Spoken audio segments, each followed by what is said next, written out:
Vortex, the anti-static holding chamber, so that the active substance reaches where it's needed.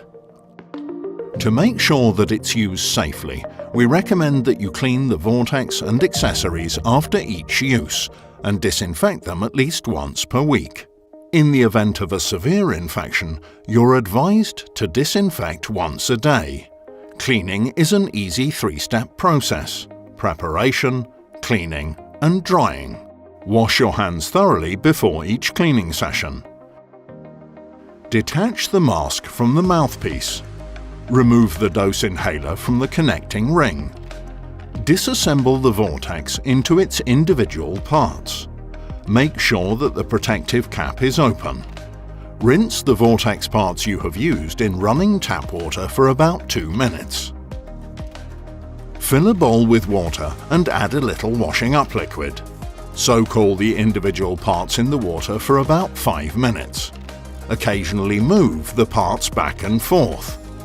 To remove any visible dirt, use a medium soft brush reserved exclusively for this purpose. Rinse all parts thoroughly under running tap water. Alternatively, place the parts in a dishwasher connected to a main water supply. It's important that you do not clean the vortex together with very dirty dishes. Position all parts so that no water can collect in them. Select a program with at least 50 degrees Celsius.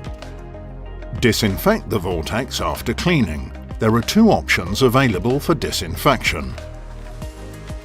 To disinfect with boiling water, you will need a clean pot and tap water.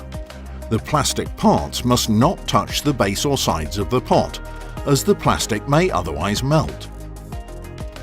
Alternatively, they may be disinfected with a standard thermal disinfector for baby bottles. Dry the individual parts directly after cleaning or disinfection. Shake out any excess moisture. Ensure that there is no residual moisture in the parts. Place all parts on a dry, clean and absorbent surface and allow them to dry and cool completely. Please always observe the instructions for use when cleaning and disinfecting the vortex. Vortex, the anti-static holding chamber, so that the active substance reaches where it's needed.